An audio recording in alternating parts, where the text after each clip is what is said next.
नमो नमः।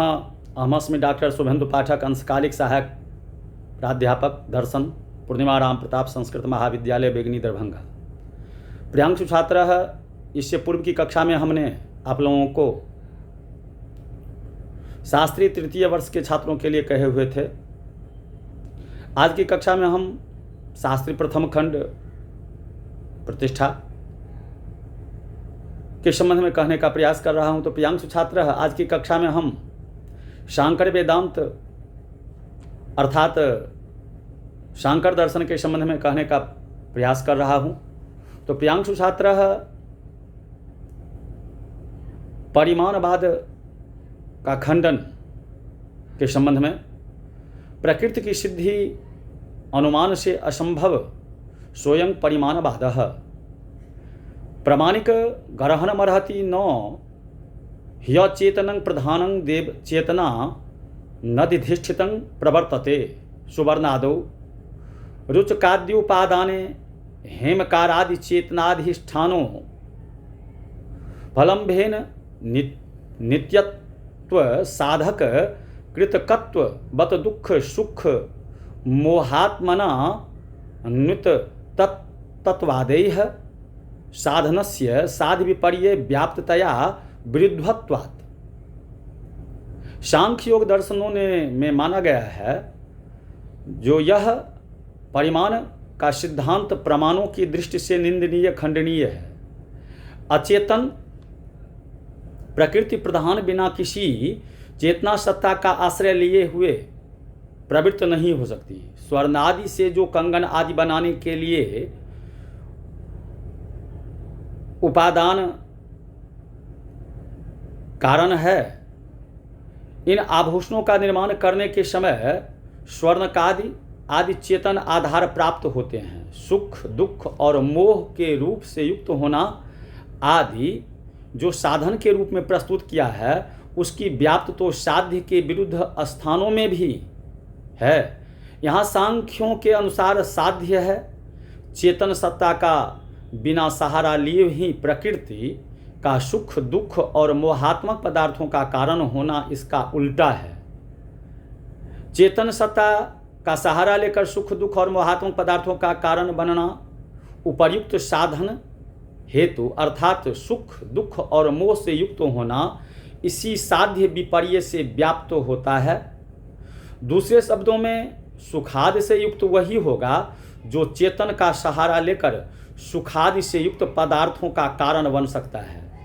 यदि साधन साध्य भाव से व्याप्त हो तो विरुद्ध हेतु नाम का हेत्वाभास होता है। अतः यहाँ पर उसी प्रकार का विरुद्ध हेतु है। जिस तरह किसी वस्तु को नित्य सिद्ध करने के लिए हेतु दे कि यह उत्पन्न होती है, उत्पन्न होने से तो कोई वस्तु अनित्य साध्याभाव ही सिद्ध हो जाएगी, नित्य नहीं।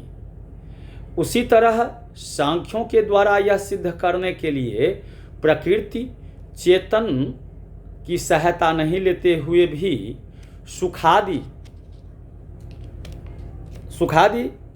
और ग्रंथकार कहते हैं जो इसके लिए सुखादि से युक्त पदार्थों को उत्पन्न करती है।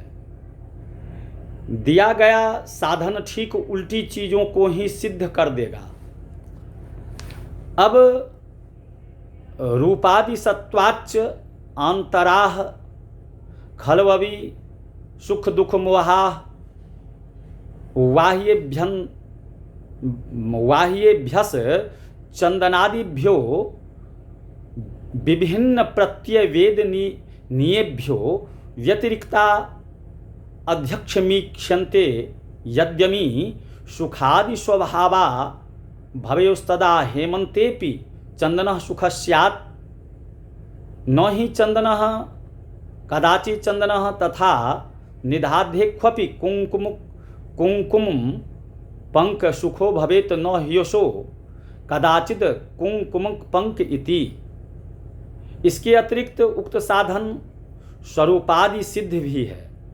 ये सुख दुख और मोह आंतरिक भाव आंतरेंद्रिय मन के द्वारा ज्ञेय है। जबकि चंदनादि पदार्थ बाह्य भाव, चक्षु, श्रोत्र आदि बाहरी इंद्रियों से ग्राह्य।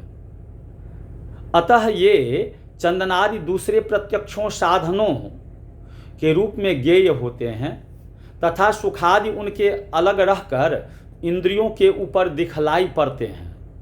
स्वरूपादि सिद्ध वह हेतु है जो पक्ष में न रहे, जैसे शब्द एक गुण है, क्योंकि यह चाक्षुष है। यहाँ चाक्षुषत्व हेतु पक्ष शब्द में नहीं रहता।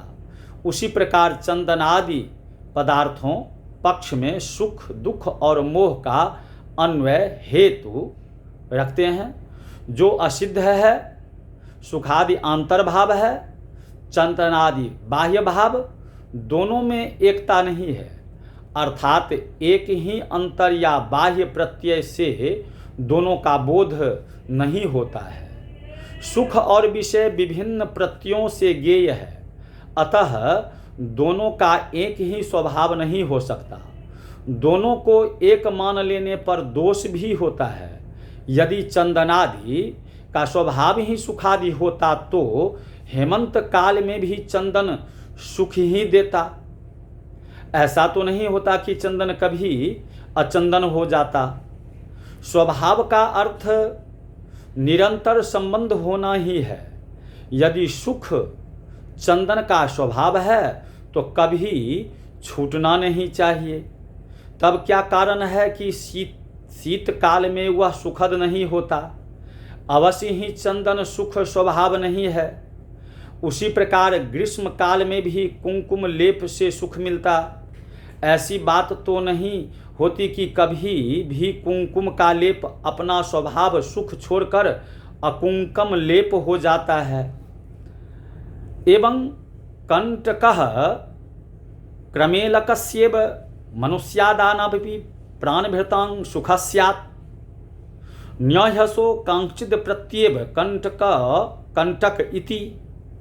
तस्मात् चंदन कुंकुमादयो विशेषाः काल विशेषाद्यपेक्षया सुखादि हेतवो न तो सुखादि स्वभावा इति रमणीयम तस्माद् हेतु रसिद्धि इति सिद्धम। इसी प्रकार कांटा जैसे ऊंट को सुख देता है, उसी प्रकार मनुष्यादि प्राणियों को भी सुख देने लगता है। कांटा ऊंट को सुख देता है, मनुष्यों को दुख देता है। ऐसी बात नहीं कि कुछ लोगों के लिए ही वह कांटा दुखद है।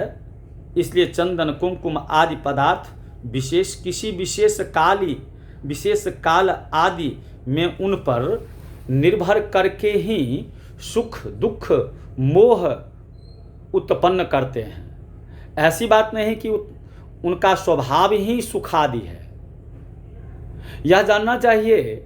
इसलिए यह सिद्ध हुआ है कि उक्त हेतु सुखादि उत्पादक होना असिद्ध है।